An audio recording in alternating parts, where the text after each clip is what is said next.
أعوذ بالله من الشيطان الرجيم بسم الله الرحمن الرحيم. Teman-teman yang dirahmati Allah Subhanahu wa taala, malam ini kita akan coba belajar mengevaluasi diri kita ketika kita dapat masalah. Karena ketika orang diberikan ujian oleh Allah Subhanahu wa taala itu, maka manusia itu ada dua tipe. Ada manusia yang berkeluh kesah dengan ujian, ada manusia yang bersabar atas ujian. Dan orang yang bersabar ini juga bermacam-macam bentuknya.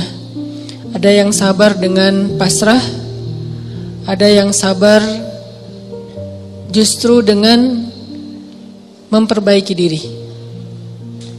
Dia bersabar sambil memperbaiki dirinya, karena dia sadar tidak ada masalah yang menimpanya kecuali ada yang salah dalam dirinya. Tidak ada musibah yang menimpa dia kecuali ada sesuatu yang dia lakukan yang mungkin bukan kebaikan, yang mungkin dosa. Sehingga selain bersabar, sembari bersabar dia mencoba untuk mengevaluasi, memperbaiki diri. Dan ini adalah model orang yang sabar yang paling baik. Sedangkan yang mengeluh juga macam-macam. Ada yang mengeluhkan masalah, ada yang mencari kambing hitam, menyalahkan temannya.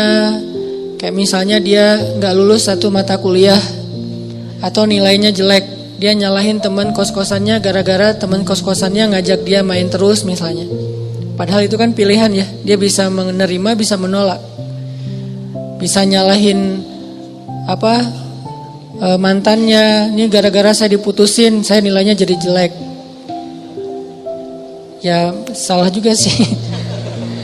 Nah ini kan bentuk-bentuk keluhan nih. Ada yang menyalahkan, sampai tingkat keluhan yang paling parah itu menyalahkan takdir, menyalahkan Allah. Ya Allah kenapa saya, apa maunya engkau, dan seterusnya dan seterusnya.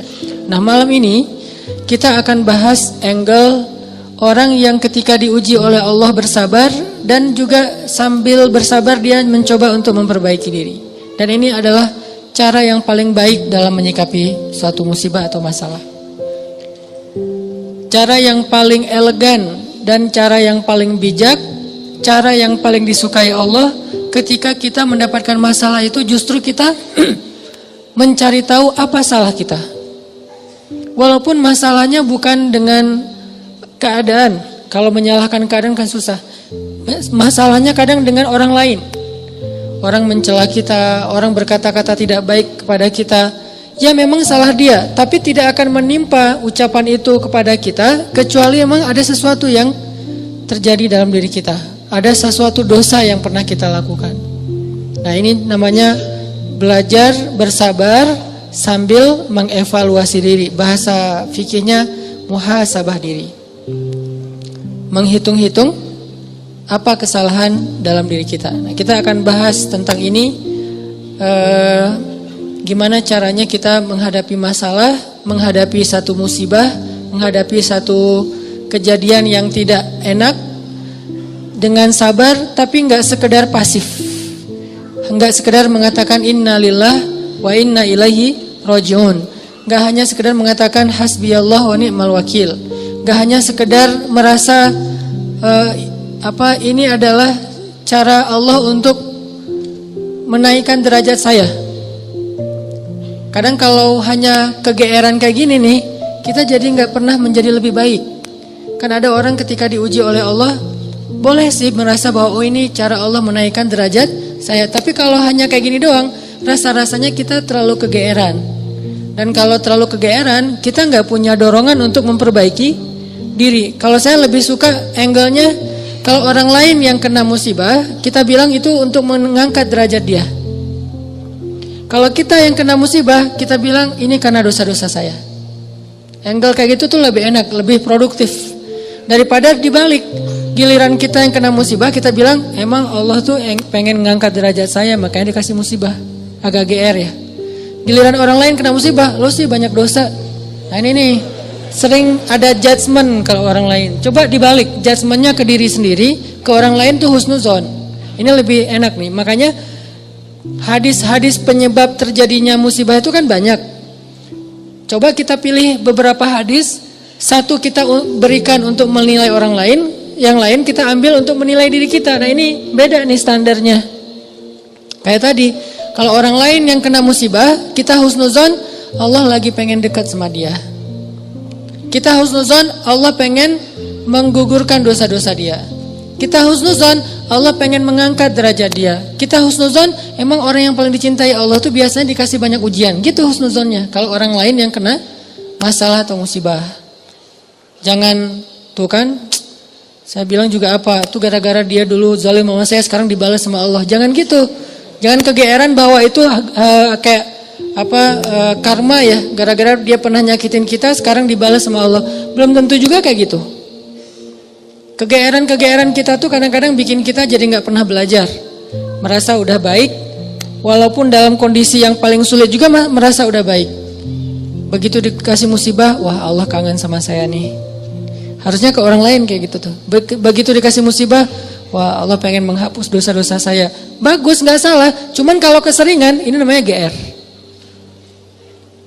Nggak tahu proporsional nggak kalau kayak gini terus. Harusnya jangan hanya ini, diutuhkan juga dengan satu angle lain, yaitu angle, oh saya ada salah, oh saya ada dosa, oh saya ada yang keliru. Makanya datang musibah itu tidak akan terjadi musibah kepada saya kecuali karena kesalahan saya sendiri. Kan hadis qudsinya kayak gitu. Hadis qudsi kalimat salah satu dari kalimat hadis qudsi yang panjang. Hadisnya tuh panjang banget, 1 halaman. Salah satu kalimatnya tuh Allah bilang, hadis qudsi itu kan Allah yang ngomong ya. Cuman captionnya dari Nabi. Gagasannya dari Allah, captionnya dari Nabi. Kalau Quran, gagasan dan captionnya dari Allah. Kalau hadis, gagasan dan captionnya tuh dari Nabi. Nah Allah bilang, kalau kalian dapat masalah, kalau kalian dapat nikmat, janganlah kalian memuji kecuali aku. Kalau kalian mendapatkan musibah, janganlah kalian menyalahkan kecuali diri kalian sendiri. Jadi kalau kita dapat nikmat, jangan muji diri. Gua emang ya gini lah. Kita sering kalau ke diri itu yang enak-enak aja diambil. Kalau misalnya orang lain, itu mah kebetulan doang misalnya. Kalau giliran kita, ya ini memang saya memang kayak gini orangnya, bukan sombong ya gitu. Nah ini artinya kita terlalu sering kegeeran. Kalau kita dapat nikmat, yang dipuji adalah Allah. Makanya kalimat kalimat yang paling Allah suka itu Alhamdulillah. Itu kalimat yang paling Allah suka. Kita memuji Allah kalau kita dapat nikmat. Kita bilang, hadza min fadli rabbi. Ini anugerah dari Allah, ini hadiah dari Allah, ini kebaikan dari Allah, ini karena Allah ngasih, dan seterusnya dan seterusnya. Jadi yang dipuji itu Allah. Wa amma bi ni'mati rabbika fahaddits, itu membicarakan nikmat Allah. Bukan membicarakan kehebatan diri kita. Tapi kalau diberikan musibah, jangan kita menyalahkan siapapun kecuali diri kita sendiri. Nah ini salah satu angle yang dibangun lewat hadis qudsi. Walaupun kadang bisa kita secara realistis melihat kesalahan orang lain. Untuk apa? Bukan untuk mengkambing hitamkan dia. Kalau emang dia salah, bukan untuk mengkambing hitamkan. Untuk apa? Untuk menghindar, untuk waspada, jangan sampai kita jadi korban dia lagi untuk kesekian kalinya. Kayak ada orang yang zalim, gara-gara kezoliman dia akhirnya kita kena batunya nih. Ada orang yang dalam satu tim misalnya nggak jujur, akhirnya kita kehilangan satu proyek, satu usaha kita tuh bangkrut gara-gara dia nggak jujur. Memang dia yang salah. Salah satu yang salah itu adalah dia. Dan kita akui bahwa itu kesalahan dia, tapi bukan untuk mengkambing hitamkan dia. Kalau enggak karena kamu tuh enggak ada masalah ini, enggak. Dia bukan satu-satunya, salah satunya. Karena kalau kita enggak punya dosa, mungkin kesalahan dia hanya akan menimpa dia saja. Tapi karena kita juga punya dosa, akhirnya kesalahan dia juga menimpa kita. Tapi Ustadz, ada yang hadis mengatakan, kalau di dalam satu masyarakat ada orang yang berbuat dosa, nanti Allah akan timbakan musibah yang kena bukan cuma dia, sampai tetangganya juga kena. Itu kenapa bisa gitu? Dosa tetangganya apa? dosa tetangganya membiarkan kemungkaran terjadi. Kesalahan masyarakatnya adalah membiarkan dosa itu tanpa ada orang yang mau memperbaikinya. Itu kesalahan masyarakat. Jadi pesan moral dalam hadis itu bukan orang yang gak salah terus kena juga, bukan. Orang yang gak salah itu kena gara-gara mereka membiarkan kemungkaran itu terjadi. Kalau ada usaha dakwah, Allah gak akan menimpakan. Kalau ada nabi, kalau ada dai, kalau ada ulama yang berdakwah untuk mencegah kemungkaran di situ, maka Allah tidak akan menimpakan musibah itu kepada mereka. Kenapa? Masih ada dai. Sebagaimana Nabi Lut, ketika Nabi Lut masih berdakwah, Allah nggak akan hancurkan gunung di Sodom. Allah suruh dulu Lut keluar, baru dihancurkan. Kenapa? Karena masih ada yang berdakwah. Kalau Nabi Lut tidak berdakwah, walaupun di dalam negeri itu ada orang soleh hidup sendiri dan tidak mau berdakwah, maka Allah akan menimpakan musibah dan mengenai orang soleh. Kenapa orang soleh kok kena padahal dia nggak berdosa? Dosa dia adalah membiarkan kemungkaran. Dosa dia adalah membiarkan kebatilan, tidak berbuat apa-apa. Jadi kita bersyukur juga ada ulama-ulama yang bersuara untuk kemungkaran. Itu salah satu alasan mungkin Allah masih menahan musibah atas negeri kita. Kalau mereka tidak menyuarakan kebenaran dan mencegah kemungkaran, mungkin udah dari dulu kita udah kena musibah-musibah yang besar. Kalaupun ada musibah-musibah kecil, ini mungkin lebih kepada hikmah yang lain, bukan hikmah karena Allah pengen mengazab bangsa Indonesia. Jadi teman-teman, coba kita perbaiki angle berpikir. Apa yang harus kita persangkakan ketika orang lain kena musibah, dan apa yang harus kita persangkakan ketika kita yang kena musibah. Kalau kita yang kena musibah, salah satunya adalah cari salahnya di mana nih dalam diri kita. Kalau orang lain yang kena musibah, maka berbaik sangka dengan mengatakan Allah ingin mengangkat derajat dia. Berbaik sangka dengan mengatakan Allah pengen dekat dengan dia. Berbaik sangka dengan mengatakan orang yang paling banyak diuji adalah para nabi, kemudian orang soleh, kemudian yang semisalnya, kemudian yang semisalnya. Berbaik sangka dengan mengatakan Allah pengen menggugurkan dosa-dosa dia, sehingga kita gak pernah menjudge orang lain dan tidak sibuk dengan kesalahan-kesalahan orang lain. Karena pernah saya kena musibah, misalnya motor saya hilang. Dulu banget, saya baru beli motor, baru 2 bulan terus hilang. Teman saya bilang gini, Ustadz kurang sedekah nih, digituin. Ya sih, saya akan nggak mungkin dong saya ngebantah kan ya. Oh iya ya mungkin, cuman kan nggak enak ya. Orang lagi kena musibah, bukannya dia empati atau apa gitu, malah Ustadz kurang sedekah nih, dia menjudge.